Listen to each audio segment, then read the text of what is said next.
Hi friends, आपका मेरे page पर एक बार फिर से स्वागत है।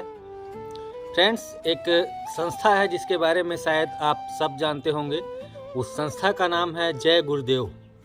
अक्सर उस संस्था का जो स्लोगन होता है वो होता है शुद्ध शाकाहारी रहो। मीन्स हमें नॉनवेज से बचना चाहिए। पर आज मैंने उनकी एक गाड़ी जा रही थी, उनकी गाड़ी के पीछे हमने देखा लिखा हुआ था कि सुख अगर आता है जीवन में तो उसे मिठाई समझकर खा लो, और दुख आता है तो उसे दवाई समझकर खा लो। लेकिन अक्सर लोग सुख को तो मिठाई समझकर खाते हैं, पर दुख में उसको दवाई ना समझकर परेशान हो जाते हैं और प्रभु को याद करने लगते हैं, ईश्वर को याद करने लगते हैं। तो इसी से रिलेटेड एक छोटी सी कहानी है जो मैं आज आपको बताऊंगा। कहानी कुछ ऐसी है फ्रेंड्स। एक इंजीनियर होता है, इंजीनियर जो कि सुपरवाइज़र का काम करता है, इंजीनियर का काम करता है। दोनों कामों को वो अकेले करता है और एक काम पे जाता है, अपनी बिल्डिंग में काम करता ही है। अचानक उसके फ़ोन पे उसके एक मित्र का फ़ोन आता है और वो कहता है कि मैं आपसे मिलना चाहता हूँ। चूँकि वो काम छोड़ के जा नहीं सकता, इसलिए सोचता है कि क्यों ना अपने मित्र को ही अपने पास बुला लूँ।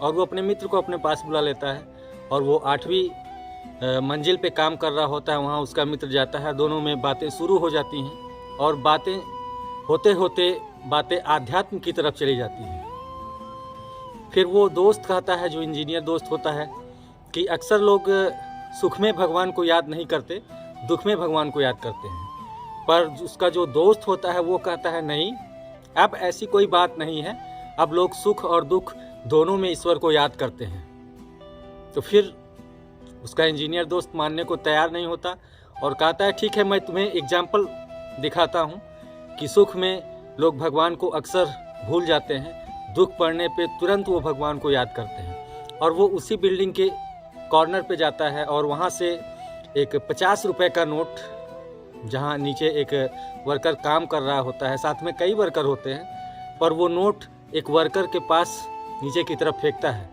और वो वर्कर उस नोट को उठाता है और धीरे से अपने पॉकेट में रखता है और ऊपर की तरफ देखता भी नहीं। फिर थोड़ी देर बाद वो इंजीनियर दोस्त 500 का एक नोट नीचे गिराता है और वर्कर के पास जैसे ही वो नोट गिरता है वो उठा के सीधे अपने जेब में रखता है।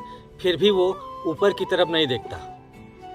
बाद में 1000 का नोट वही इंजीनियर दोस्त वर्कर के पास गिराता है और वो फिर नोट को उठाता है और अपनी जेब में रखता है और थोड़ी देर के लिए वहाँ से चला जाता है कि काहे किसी को शक ना हो जाए। और फिर थोड़ी देर बाद वो काम पे चला आता है इस सोच में कि हो सकता है और पैसे मुझे मिले। लेकिन उसके बाद इंजीनियर दोस्त कहता है कि अब देखो क्या कमाल होता है। इंजीनियर दोस्त एक पत्थर का टुकड़ा उठाता है और उसके सर पे दे मारता है और मार करके तुरंत नीचे अंदर की तरफ आ जाता है। और तब वो वर्कर ऊपर की तरफ देखकर बोलता है कि किसने पत्थर मारा, किसने पत्थर मारा, हे भगवान, लोग यहाँ काम करने नहीं देते। तो फिर वो इंजीनियर दोस्त अपने दोस्त से कहता है कि देख लो एग्जाम्पल, जब उसे 50 का, 500 का, 1000 का नोट मिला तो उसने एक बार भी ऊपर की तरफ नहीं देखा, ना किसी को कोसा।